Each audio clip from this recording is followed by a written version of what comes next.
think a lot of you already know why making newbie friendly content is hard, but I figured I'd talk about it a little bit on the stream, because it is absolutely a thing which I think fighting game, like the current fighting game community, is not really that good at. And this is perhaps I think the number one thing is that people don't actually know what a new player is, right?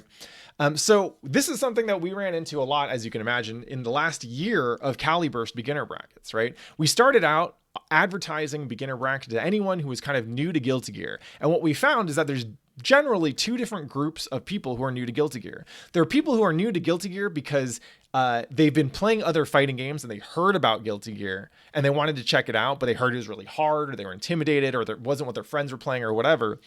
And then there's the true newbie, right? Someone who is pretty much completely new to fighting games. Maybe they played a little bit of Smash. Maybe they played a little bit of Street Fighter 2 back in the day, or whatever. Yeah. It's Irene. But they're basically new to learning how to play fighting games properly, right? And what we found is that the people who are new to Guilty Gear but have played other fighting games are actually usually a better fit for our intermediate division, right? Where you have the fundamental skills required to learn. You kind of have you have a base of skill with your character or whatever, but you have the tools that you need to get better. The distinction between a beginner player and an intermediate player really boils down to it's less about game familiarity, it's less about how much experience you have, and really the biggest factor is, do you know how to learn a fighting game or not? If you're an intermediate level player, if you've played other fighting games, then you have some of the basic tools necessary to learn how to play Guilty Gear, and so you'll ramp up pretty quickly, right? But if you're not, then you actually have to learn at a much, much earlier point. For me, the easiest way to really learn what a true newbie needed to learn was to actually just spend a couple years teaching them how to play, right? And I say easy, that's obviously not easy at all, but it's actually not that hard to find new players who are really interested in learning. You just need to do more than create content. Challenge number one when it comes to making content for new players, it's that if you think of fighting games as a problem set, you're chewing through, you're together, we're kind of all chewing through all these different situations and opportunities and branching chains of whatever in a fighting game, and we're learning different solves. If you're creating content for new players, it's kind of like making an answer key for a test for people who haven't even started studying the chapter that you're testing them on. If I give you a whole bunch of basic B&Bs for Chip, yeah, you can practice those. But if you're really new to fighting games, you may not even have the tools necessary to be able to learn those combos or execute them with any kind of reasonable success. The actual process of even just doing punch, kick, slash 2D or something is not something that a truly new player is necessarily comfortable with, even if you get them pressing the buttons and doing the thing. Most of the people who are watching your stuff are doing it because they're looking for help. And if they're looking for help, it is most likely because they don't have the tools to figure it out themselves. So when you're trying to make content that actually helps new players, and I mean actually helps them, actually makes it so that at the end of the video, they are capable of doing the thing that you are trying to teach them how to do, right? If you want to do that, you're going to have to do a lot more work than you think you do, because if you were making that video for someone who already knows how to learn fighting games, you can just kind of give them the data and let them figure it out. But with actual true new players, they can't do that shit. You have to hold their hand a lot more. And so as an example, I thought I'd actually talk through a little bit of Irene's learning process early on for Guilty Gear, because she is by far my most successful student ever, right? And the approach that I took with her took about 5 to 10 years of fucking up with other people before I could figure this out, right? And so the thing that we started with Irene was, one, we found her a character that she liked. Early on, she was trying to play Biken, but it wasn't really working. I think it was mostly because her Gatlings were a little bit trickier. Stuff like the difference between close S and far S, right? One of those things that, again, an experienced player or an intermediate player probably knows how to deal with, but a new player is just pressing S button and is confused when sometimes you get one attack and sometimes you get a different attack. And when Gatlings work on close S but not far S or vice versa, that gets even more confusing and just feels bad. Basically, anytime a new player presses a button and nothing happens, it feels bad. We got her started on Jam. She really liked Jam. I think in part because the Gatlings were a lot more versatile and a lot easier to access. And we just got her with one simple combo. That was it. It was kick slash hard slash 2D. So you get a knockdown, and then you can do it all over again. We got her used to it in training mode. It didn't take that long when she had the buttons down, right? And then we had her play against the CPU for episode mode. That's it. That's all you do for like, actually, that was probably like the entire day's training session. I think she might have played for like an hour and a half just doing that stuff. And yeah, she pressed other buttons, should figure it out on her own. But in terms of how to like the actual instructional content that we gave her, it was just one 4-hit combo in training mode for a couple minutes. And then you just have her try it out. Right. And she beats up the computer. You probably on like the easiest difficulty or close to it for quite a while. And then the next day you show her, after 2D, if you're good, you can cancel the 2D into the charge move, like 2-2K, 2-2S, whatever. You can get one of the cards up. And here, these cards are useful for these kick specials. You can try them out. It's not a big deal, right? Just try them out. See what you think they're good for, right? And then you play against the CPU for another 30 minutes, 45 minutes, something like that, right? So you give her something very small to work on, right? You give her a space to do it easily in training mode with no resistance. And then you give her a space to do it against a moving opponent in a game loop that feels good, right? When you're playing against the CPU in episode mode, you have little wins, right? You win or at first it's, you get the hit, you get the knockdown, you did the thing. Cool. You did that 4 or 5 times, you're going to win the round. You do that 4 or 5 times again, you're going to win the next round. You're going to move on to the next opponent. And you're in this really satisfying loop. If y'all remember, when Street Fighter V came out and there was no arcade mode, and a lot of people that no one in fighting games knew were pissed. And the reason is because no one who plays fighting games seriously for the last 10 years or so, which is really the Street Fighter players who were kind of the most invested in Street Fighter V, use arcade mode, right? The only time I've used arcade mode is if I'm at the arcade waiting for someone to play. But new players actually use that because it was a really useful loop to get them to just try stuff out, right? They still got to feel like they were playing a video game. Being in training mode does not feel like you're playing a video game. Being in training mode feels like you're practicing something and failing. So with Irene, we gave her something small to work on pretty much every day, and then put her in training mode to try it out, and then had her play against CPU in episode mode or arcade mode, right? And we repeated that for basically like 2 weeks. 2 weeks where there's no video guides involved. There's no long lists of combos. There's none of that shit. We just gave her a little bit more to work on. Just try it out. No pressure. If you get it, great. If you don't, whatever. This is, and the really important thing about this is if you think about the time that most people spend learning how to play fighting games for new players, right? New players are going to go and they're going to Google all the information that they need to get. They're going to Google that information, and then they're going to just try and digest it all. And so if you look at the way that new players learn how to play fighting games on their own, if you give them just that content, what they're going to do is they're going to spend like an hour or two in training mode trying some shit out. It's not really going to work that well. It's not going to feel that great. They're going to be frustrated. It's going to feel exhausting. And then the next day, maybe they only do it for an hour. And then the next day they only do it for 35 minutes. And then the next day they're done and they went back to play fucking Fortnite or whatever. And the reason this is an issue is because if you look at the time that you spend playing that game, if the time that you spend being satisfied or feeling good about yourself for playing that game is significantly lower than the time that you spend feeling frustrated because you're trying to do some shit and it's not working, then you're not going to have a good time. You're not going to feel like that time was worthwhile. Even if that's a quicker way to like proficiency in the game, it's not actually teaching you that the game is fun. It's just teaching you that learning how to play the game is work. And so most people are not going to want to do that over and over and over. They're just going to turn out real quick. So instead of throwing the book at people, and people often don't realize that this is the way they should be learning, right? If you sit down with a motivated new player who's just watched Evo or whatever the fuck, and you give them a bunch of instructional resources, they will probably enthusiastically chow down on that shit because it feels good. You're in that new hobby that I'm going to do this. I'm going to enter Evo next year. You got all that energy. But the problem is that they burn all that energy immediately, and then they got nothing left before they've actually got a chance to learn anything. Learning shit takes time. So with Irene, we kind of just had her like gradually biting off small chunks of stuff for like about 2 weeks. And then from there, she'd start to have questions. Oh, how do I do this? Well, I could give you the answer, but let's try and figure it out together. That way you have not only the answer, but you understand a method for figuring it out. You understand that this is something you can learn by yourself through experimenting with the game or by talking with people, not necessarily by Googling guides and looking for that shit. And this is important because one of the critical fun parts, people, People who already play fighting games are very convinced that the most fun part in a fighting game is like when you win and when you're good, because that's the part where your hard work is paid off. It's actually not the case.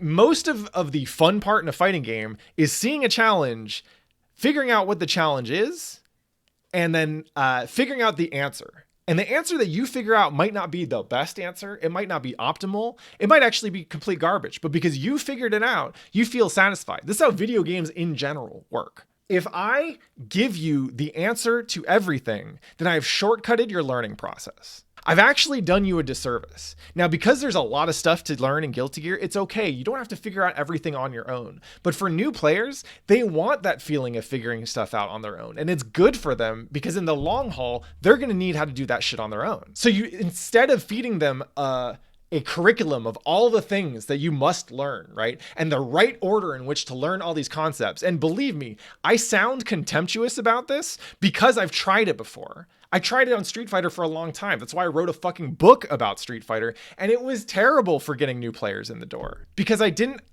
let them ask questions and I didn't help them find the answer. I was too busy trying to show them, oh, I know what I'm talking about. Let me save you the time that I spent learning how to do this stuff on my own. Let me just give you the answer. And that's if you think about it in other video game terms, that's kind of like me saying, hey, let me just show you the ending. You don't need to play this game. Just let me show you the ending. You can move on to something else. So all the things I've been talking about, right? Where you're starting people off with something simple, you're giving them a lot of time and a really low resistance, but like kind of rewarding loop with arcade mode and with gradually adding new shit to their plate. None of that stuff is really doable in your typical YouTube video.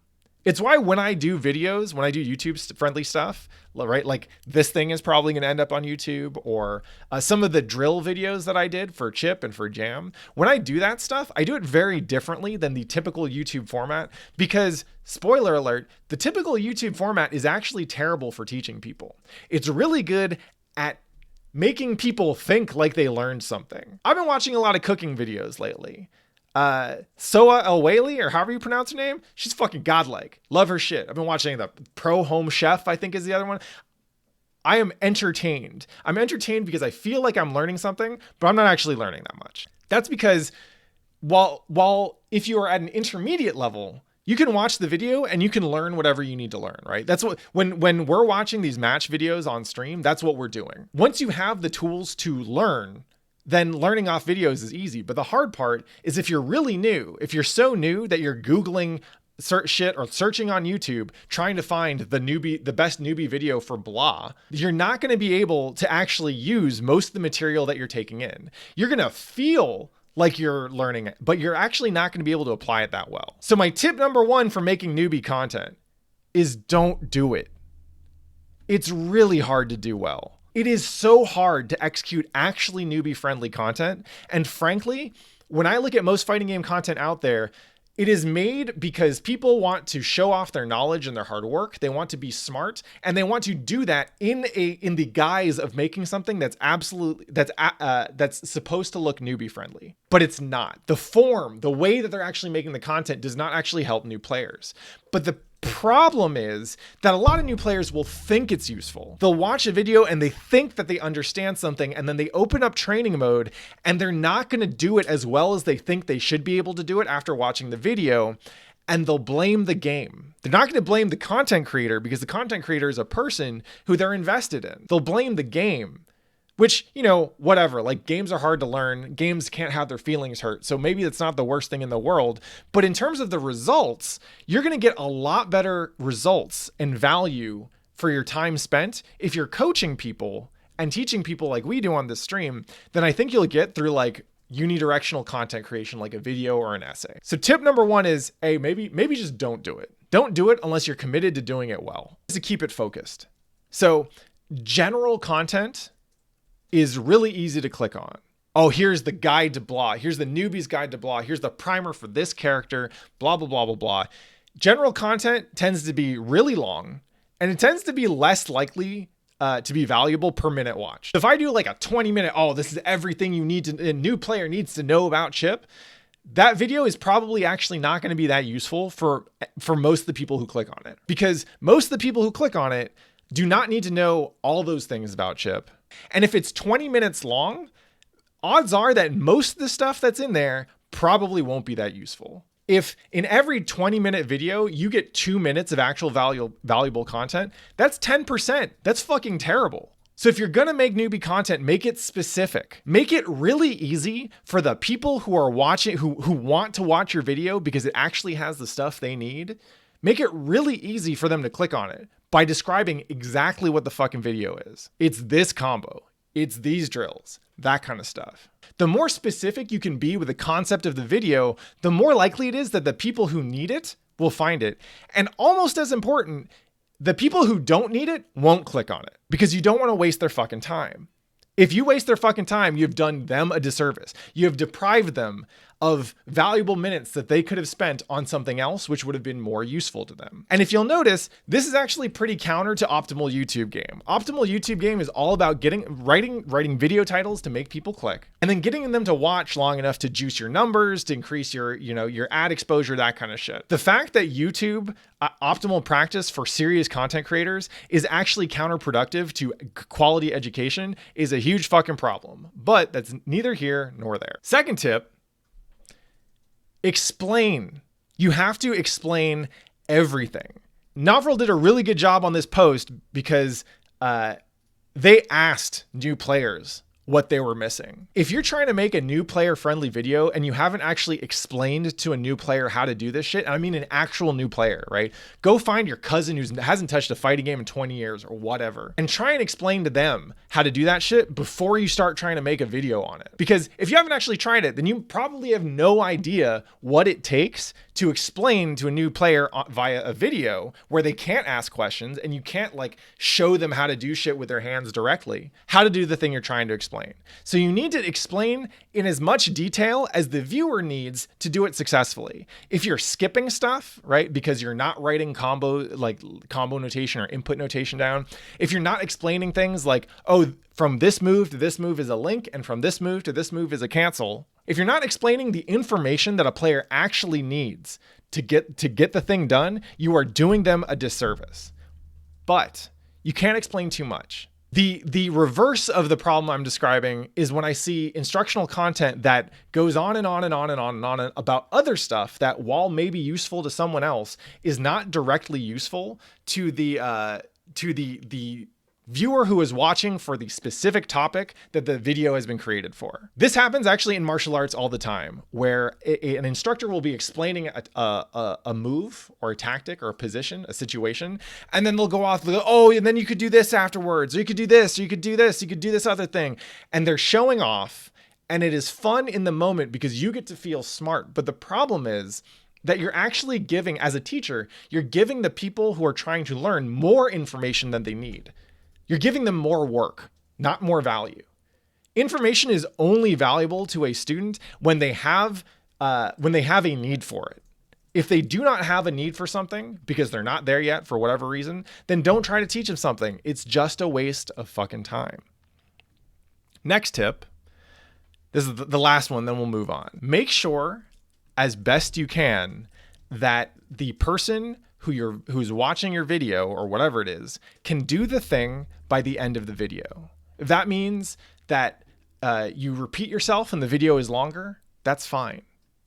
When I did the drill videos, right, and those weren't meant to be tuned or economical at all, right? I wanted people to play along with me, because if they played along with me for that 30 or 40 minute warm-up video, then they would probably be able to at least kind of do the thing that I'm explaining to them by the end of the video. If you make a 2-minute video and it's super tight and it's really concise, and I take that video and after I watch the video, I can't do the thing, then I feel like a failure because I watched the thing. I understand what's going on. Isn't that enough? Of course it's not enough. But that's the thing. The new player is not going to have that context, that perspective. And so they're just going to be like, wait, well, I watched the video and I understand it. I guess if I can't do this, that means that I suck. And think about how many people play Guilty Gear and are like, yo, I'm clearly too bad to play this game. And then they stop playing. It's because of shit like this. If I make you a 2-minute video and you can't do the thing, then you might feel smarter for having watched it, but you're not any better.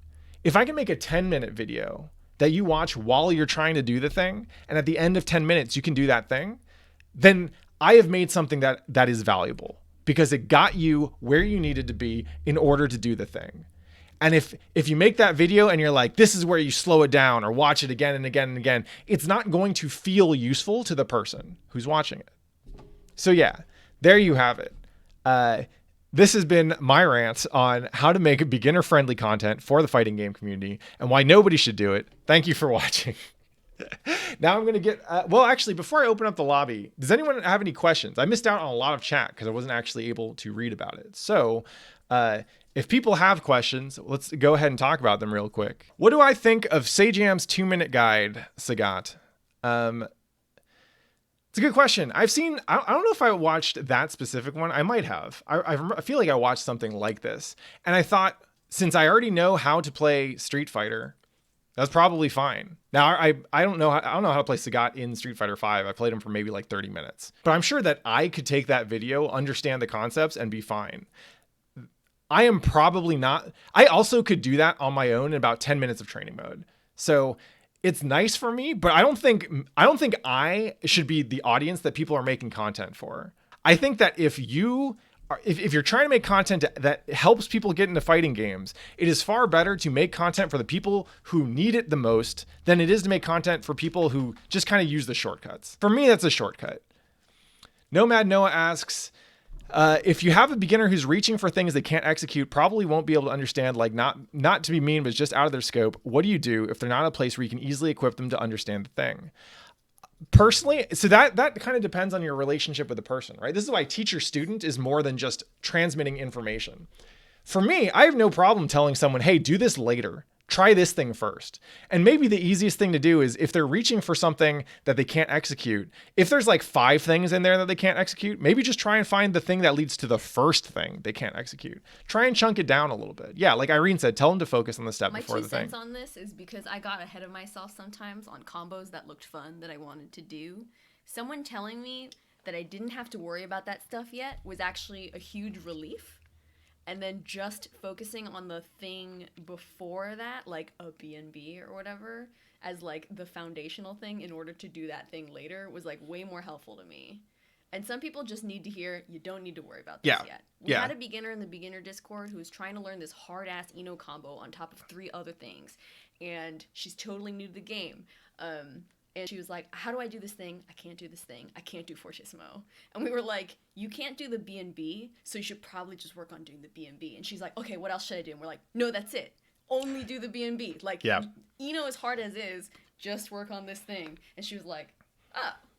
And she felt good about it because it's super, it's a reachable goal. Yeah.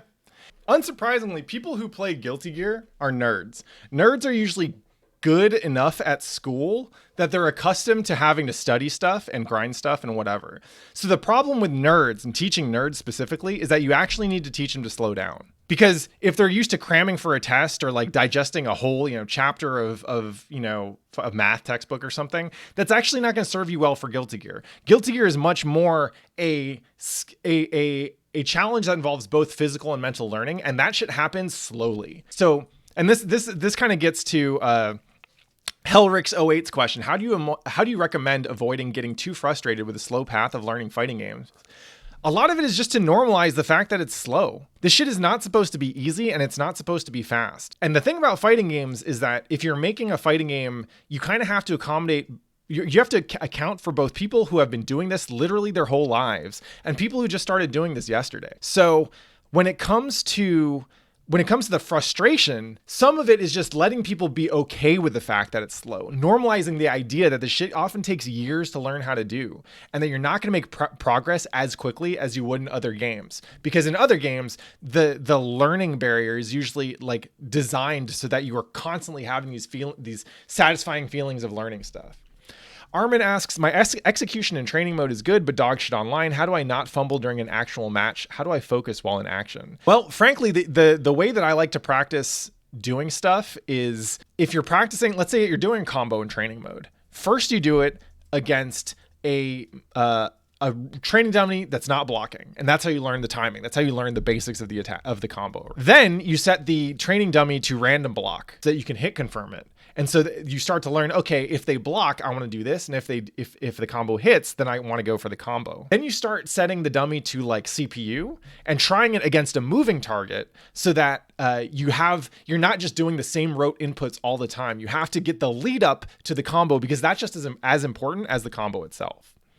So by gradually escalating up there, then you're not going from just training mode dummy to person. You have a couple steps in between. This is called increasing resistance. And it's a pretty fundamental concept in like martial arts learning, especially for jiu-jitsu.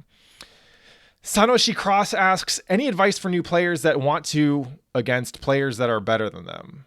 Do you think that's a good method to get better faster? Playing against people who are better than you is a good way to get better faster, but you can't just do that. It's actually, I think, more important to play people who are your level or weaker and you want to feel like you're a little bit more confident and a little bit more fluid. And then you play people who are better than you. Yeah, that's good, but you don't want that to be the majority of your training diet, because if you are there, then it's actually really hard to learn when you're doing something right.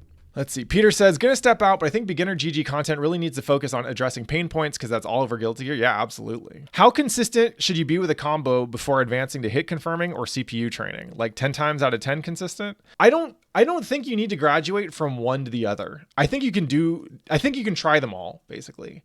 Like maybe once you get to 5 out of 10 on a training dummy, then you could still practice on the training dummy, but you could also you could do like 5 minutes on a training dummy, then 5 minutes on a block or a random blocking dummy, and then 5 minutes on a CPU or whatever. I don't think there are hard and fast rules. I know that like Fudo, I think, says that he feels confident that he's learned a combo when he can do it like 30 times on both sides or on each side without fucking up.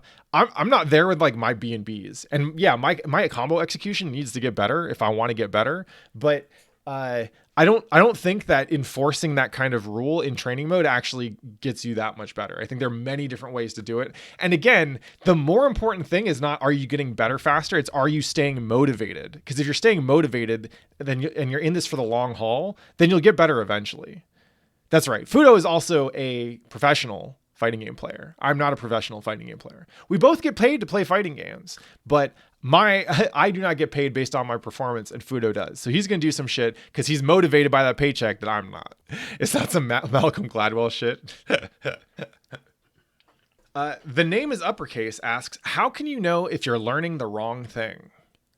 I don't actually know that there is a wrong thing to learn. I think when it comes to fighting games, the thing you want to learn is probably the right thing because you want to learn it. Now, you should have, you should feel free to talk to other people and ask, because they might be like, hey, that's absolutely a thing you could learn how to do, but there are other things you should learn how to do first. And if that's the case, you're unlikely to have that perspective yourself. So being connected to other people who know the game better than you do is really helpful, because then you can just ask them. In general, asking other people and talking to other people is one of the most educational things you can do in fighting games. I've said this all the time. The reason you go to tournaments is not for the bracket, it's for the Denny's afterwards, right? That's when you actually become a stronger player. Has to be Denny's. I'll make the rules. And yeah, there have been plenty of times where I've tried to learn something that was not a great fit given where I was as a player, and I still got a lot out of the process, even though I didn't end up learning how to do the thing. So I think if you are resilient and if you're experienced enough to be able to learn on your own, running into those walls is fine. Number one advice, don't try to learn a game alone. That is entirely accurate. The Coma asks, I'm struggling to find motivation to improve just because nothing is good online, a healthy player base, and it's fun to play. Might just need to take a break. I mean, it depends on where you are. Like, people talk shit about Rev2's netcode, but the fact is that I've been playing for pretty much the entirety of the pandemic. I've been playing good enough matches online. The player base is healthy in part because I have organized to make it healthy, and the game is fun as hell. Fighting games, this is maybe a subject for a later rant, but I don't know if y'all saw, I think it was JM Crofts had that tweet that was like, why does every other video game just have a big ass play button, but fighting games make you go through some bullshit to get another match? I am of the opinion that if what you want is a game that you can just press a button and get a match, you probably don't want to play fighting games. Because for me, The thing that makes fighting games special are the people who play them. And if you're just going to get connected to people randomly by pressing a button, that's a pretty bad way to form a connection with another human being. Doesn't Jazz Improv follow the same principles as CVS2 A Groove? I mean, CVS2 A Groove lets you cancel anything into anything, and the damage scales dramatically. So after about 9 hits, everything is doing the minimum amount of damage. So I don't know how Jazz Improv works. Yeah. I mean, there's theory to A Groove, and it mostly boils down to do 3 or 4 heavy hits and then get as many fast hits as you can as possible. Something tells me that's not how Jazz Improv works. What is jazz but music with loose Gatling rules? That's pretty good, Noah.